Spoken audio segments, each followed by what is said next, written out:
You talked about creating this sandstorm for Star Trek on another planet. How did you work within the constraints of your budget to do something like that? Well, we just told them what it was going to cost up front. And it's up to the producer at all to either say, yeah, we're going to do it, and we have the money to do it, or you're going to have to find another way to do it, or we'll cut it out. How many episodes of Star Trek did you work on? Oh, Lord, I don't think it broke down to episodes. I don't really know. Or how many years did you? No, it was probably more on the order of weeks over a period of time, like 2 weeks here, 3 weeks there, and over a period of 3 years. Are there any particular designs that were memorable for you that you remember, or episodes that you worked on that you remember for some particular reason, like the sandstorm? Well, of course, when we get into shows, that probably the two shows that I'm the proudest of was Roots 1 and Shogun. One was all shot at Goldwyn and on the on the Paramount Ranch, and the other one was all shot in Japan. And they were as different as they could possibly be. And yet, we were involved with people who were satisfying to work with, and with scripts that had some substance and meant something. And while that doesn't have anything to do with what does the scenery look like, it's always been nice to be associated with a success. We're going to get to Roots in just a moment, but I want to ask you about Star Trek. Were there any episodes that you worked on that stand out in your memory? No, not particularly. It's long gone. They were usually they were minor problems that Matt had and didn't have the time to solve them, and I would pick up and fill the gap, But it was always a great challenge to you. Yeah. You went to work on Roots in 1977. You were the art director. Yeah. And of course that was a memorable miniseries. How did you get involved with that project? Well, Jan Scott did the pilot. And then for some reason she was unable to continue, and they called me in and I did the balance of the series. And I don't know how I got the job. I know that I worked with one of the very, you often wonder what does a producer do, and you really never know it until you work with a good one. And I found out what a producer really does when I went to work with Stan Margulies, because he's probably the finest I ever worked with. He was approachable. You come to him with a problem, he would give you an answer. You come to him with an idea, he would give it consideration. He was also very erudite and a completely pleasant fellow. I did 2 or 3 shows for him. And but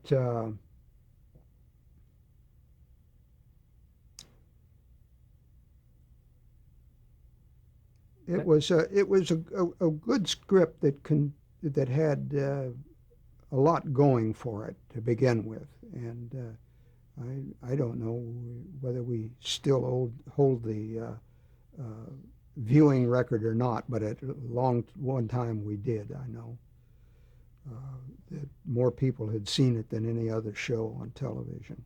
It was 12-hour. Yeah. And you worked on parts 3 through 8. Did you have much contact with Alec Haley, who was the writer of it? He was around the set. I met him. I talked to him. But contact as far as input or criticism, no, I didn't. But he was a very approachable man, and of course you're always interested. Is this what you think it ought to look like, And apparently I was keeping everything on an even keel, so that was all gravy. So Jan Scott did some, you did some. Were there any other art directors on it? No, I did the rest of the series. You did. Did you work at all with Jan Scott then?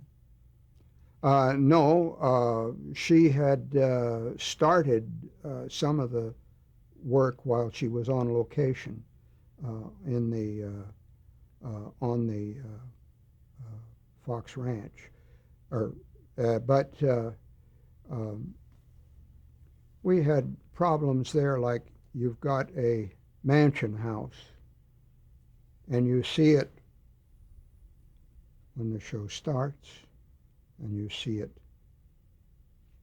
20 years later, and you see it 50 years later, and you've got to sell these times.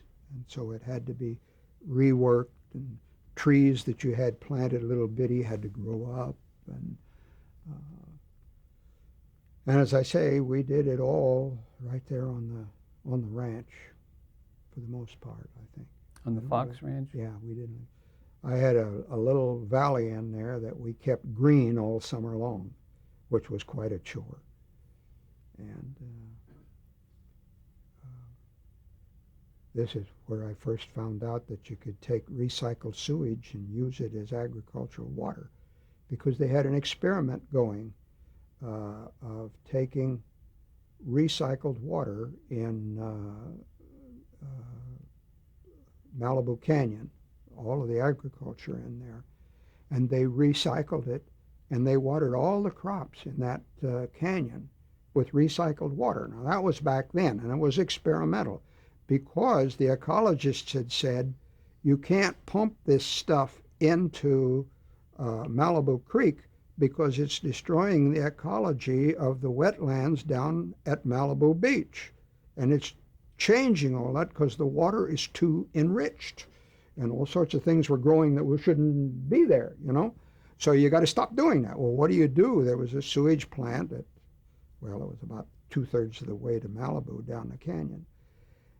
And these guys had X number of gallons of water a day that they had to get rid of somehow. Boy, that was right up our valley. All we had to do is pay for their time. We'd have to move the irrigation pipes out of the shot for this day, and meanwhile they're watering this end, and we're shooting the other end. And we kept it all nice and green for a whole summer. Didn't turn brown. Well, it had a great look to it.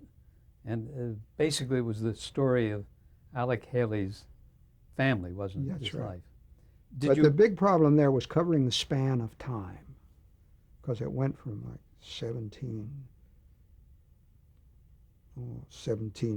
early 1700s all the way down to like I believe about 1900 or somewhere in there. Did you work at all with the producer David Wolper? No, I had very little contact with David. He's a businessman producer, as far as I can tell. So he wasn't in on the creative side of that. Not very much. My contact was all with Stan Margulies. Did you read any of the printed material, the book that Haley had written before you went into this? No, I read the script first, and I read the book in some way. We're part way through it. Because primarily our allegiance was to the movie script, not to the book. The other people had taken care of the faithfulness to the book. I didn't worry about that. What was your plan in terms of the sets for that? I mean, were some of them already there when you got onto the show, or did you have to have new ones? There were some buildings, but as I recall, we built almost all of the structures you saw. We revamped our own buildings. I mean, I had a big old barn. I moved 3 times during the shooting of the show into different locations and turned it around so it looked like, repainted another color and make it, but make it look like another barn, And the slave cabins had to go through time period changes. And that was the thing we had to keep track of is what has time done to us between this episode and this episode, and illustrate that with the scenery. And I don't think you had computers at that point. No, no, I didn't know it. Did you take a lot of photographs? Uh, I mean, to remember. yeah, sometimes, but we would take them for our own benefit with a Polaroid camera. Particularly if it was something we was going to have to come back to and match. That's what I mean. Yeah. The set dressers frequently take pictures because they have to come back and duplicate what they did for the dressing and one thing or another. Yeah, we kept a record of it where we knew that we were going to have to come back and match, or whether we wanted to change, and well, we got to get rid of that because it's too identifiable, How about your preparation time for something like that? We started out and went, go, go, go. You just had to stay ahead of them. And sometimes you were, I know we had one scene down toward the end where the Ku Klux Klan had to ride through their new corn crop in the middle of August in San Fernando Valley. I got to have corn crop this high. So we went to one of the farmers up the road, and he said, we'll put the corn in a tub and germinate it ahead of time. And then you plow up where you want, and we'll come out and sow it. And we can have corn that high in about 3 weeks. So I'm 3 weeks ahead of time. My corn starts cupping up real nice. They were going to limit the shot so that it looked like it was a bigger cornfield than what we had. The riders could ride 2 camera and go out past, And they got lots of squirrels out there. And the construction coordinator says, you better go look at your cornfield. He says, there's a half a dozen squirrels out there, and they're digging up the corn and eating it before it can come up. We put a watchman on it to shoo the squirrels away and everything else, and we got about half of it up, and the rest of it just looked ratty as hell. So I said, okay. I got hold of my greens man, and I said, where is the biggest patch of corn cane you know of? Well, he knew a place down toward the beach that was a wetlands. They had a lot of corn cane. And the tops looked like young corn if you just cut them off. So he cut off a truckload and brought them back. And we filled it all in and shot it with the corn cane. It worked. But the off-played, if your plans go awry, you got to have something to back it up, How long was this series in production? They went for a long time. Oh, gosh. 12 episodes. Yeah, and I think we were doing one in about every 2 weeks. We worked all one summer on that. Did you shoot them in sequence? I mean, in terms of time? Not within the episode, but the episodes themselves went in sequence, yes. And they had different directors for different ones, not one director all the way through. And again, how much research did you have to do for historical accuracy? That's ongoing. Always as much as you can, as much as you have time for, as much as you can find. Was Alec Haley a help on that? No, I never approached him with it. I went to our own libraries and my own library and the Killam DeForest and he was a big research man in Hollywood. Yeah, he had the library at Paramount. And then Lillian Michaels has her library when she's still in business. I don't know what Kellam's doing. I've lost track of him. But Lillian's husband was an art director and production designer, and she has a library and she does research, has for a long time. because it was period, did you have to be careful the kind of materials that you used for your? Well, we had to use materials we had that looked like the materials then. Give me an example. We were in all of the westerns. We were always looking for what is loosely termed coverboard. When they stack lumber up in the yard to age and cure, they cover it with rough boards to keep water off more than anything else. Well, those are gnarly old boards that lay there and they warp and they bleach gray in the sun, and then they throw them away when they're finished. Oh boy, we grab a hold of those. I've built whole barns out of coverboard because it's already aged and has a lot of knot holes and a lot of raised grain and everything. Your age is already intrinsic in the material you buy. One of the hardest things in the world to do is to make a sagging roof ridge, because no matter what you do, it looks forced. See, a ridge sits and it sags in what's known as a catenary curve. And a catenary curve is that curve that's described by taking a string and holding two ends. The curve that it takes, no matter whether they're close together or far apart, that's a catenary curve. There's a formula to figure it out. I've long since forgotten it. But anyway, to fabricate that and make it look real is very, very difficult. It'll look stiff. It looks phony. The best thing is you can find a couple of 2x6s that are really warped, and then you can put them up there, and you get a decent-looking curve out of it, you know. Well, that stuff goes on all the time. What about locations for that for roots? How did you select those? The episodes I was involved with, there were no.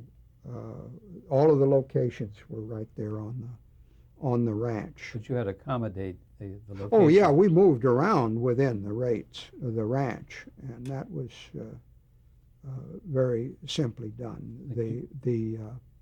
The 3-hour pilot or 2-hour, I think it was a 3-hour pilot, they shot back east, a lot of it, and the part that Jan worked on, the ship, the slave ship, they shot. I think maybe, I don't remember exactly. I think Charleston or someplace like that. But the things that you were working on were all in one place. Yeah. And you would bring things in if you needed something for authenticity. Yeah, it would be another ranch, another plantation. We would build another plantation house, or we'd build another barn, or we'd build Chicken George's chicken coops or whatever, and that would be plugged into whatever other buildings we thought necessary to make it look like that part of a plantation. Did you have any special effects that you had to deal with, like buildings catching on fire or anything like that? I think the biggest thing, we did go on one location where they're chasing Kunta, and they chase him in the snow.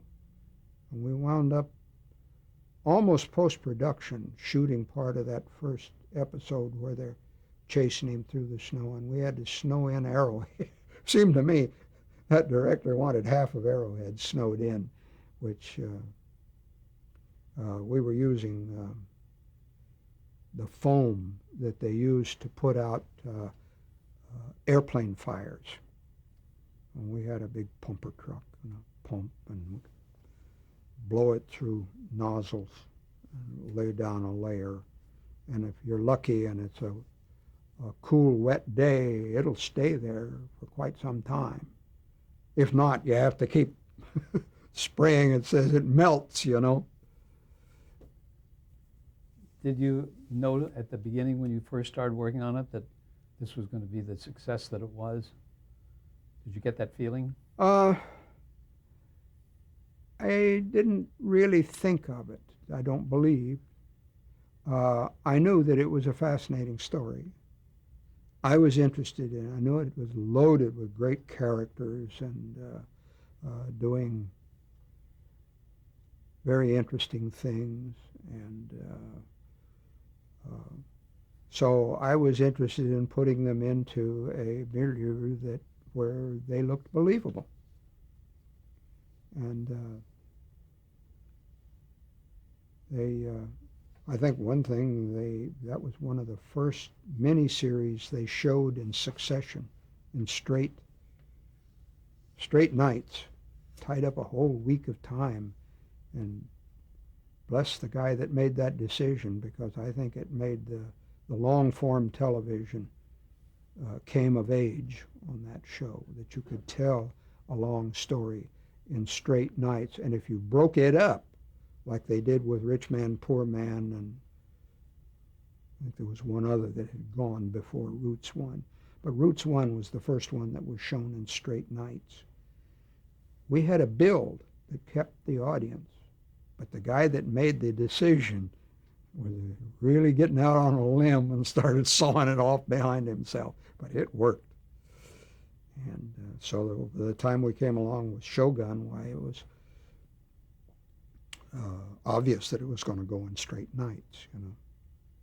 Do you think that is possibly the legacy of Roots, that it was able to be shown in straight nights? I think that was one of them. It certainly established a pattern for long-form television, which is now kind of boiled down to like 2.5 or 3 hours, and that's it, you know, because I think Winds of War, we thought we'd spend an awful lot of money on Shogun, and then Winds of War came along and made us look like a bunch of pikers, you know. But, Shogun was in September of 1980. And how did you come about that you got on that project? I was working at Paramount, and I knew the show was in the air, and Bob Rosenbaum came to me and said, "Would you like to do Shogun?" And I had an interview with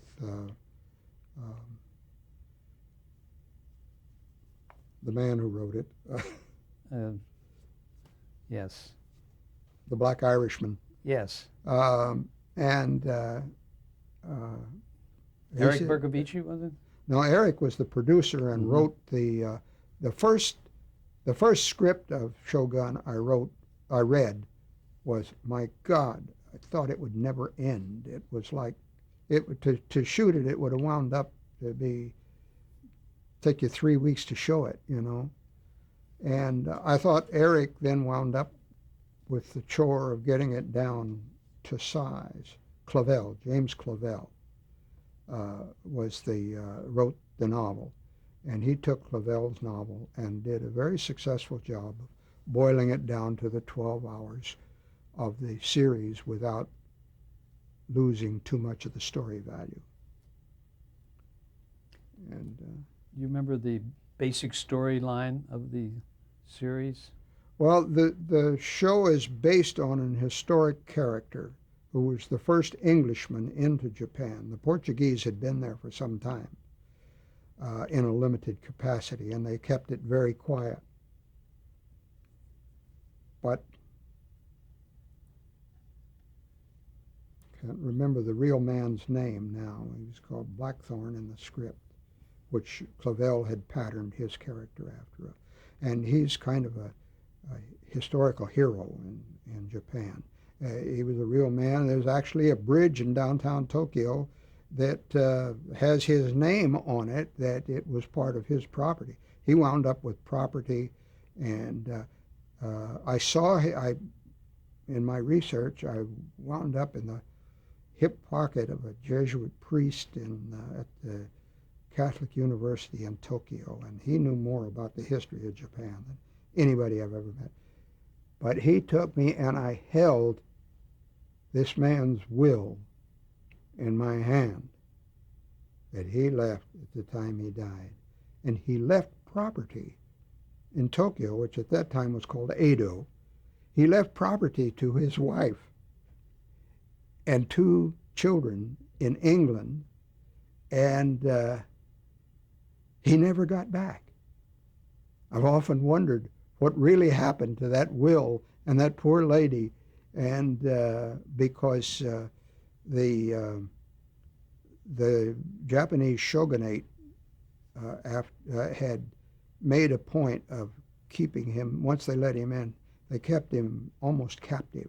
made sure he didn't get away because he had too much technology in his head that they wanted to pick. And then Clavel spun a yarn around the whole idea. He was a pilot for a Dutch crew on a ship which in our story was called the Erasmus. And we used the reconstruction of the Golden Hind for that ship, and we had a crew sail it from San Francisco to Yokohama and then down through the Straits of Bungo and up into Owasso, which was, we were looking for a typhoon. We were creeping up on the typhoon season. And Owasso was an old harbor that had been in ancient history. It was a pirate stronghold because it was a typhoon-safe harbor. It was landlocked. And so this is where we kept the Golden Hind when we got her over there, so that she didn't get caught in weather she couldn't stand. You know. And did you have a camera crew on that ship when it was sailing over? No. It was strictly a transportation problem at that point in time, and was to get it from San Francisco to Japan. Where was the series shot then? It was all shot in Japan. Every frame of it. So you used Japanese crews? Yes. I went over with my department heads. I had a prop master, a set decorator, a construction coordinator, a special effects man, and then wardrobe. How about a Japanese art director? I was the art director, production designer. Now, every one of these men had a Japanese opposite number, and they literally lived with us and an interpreter. My art director, I was very lucky. I mean, Rashomon is not a bad screen credit. Nishioka-san has the credit on Rashomon. But he was my Japanese art director, and he spoke about as much English as I did Japanese. And we had very little trouble because we'd sit down and I'd start drawing on one end of the paper and he'd start drawing on the other. Pretty soon our poor interpreter would sit there and say, wait a minute, one of you better tell me what's going on, because pretty soon you're going to have a question and I won't know what you're talking about. So one of us would explain to her what we were doing, and then we'd go. And I was very proud of that show because they work so differently to what we do. And yet the problems are all the same. And we had no serious problems once we got. Let's pick up there in a moment. Okay.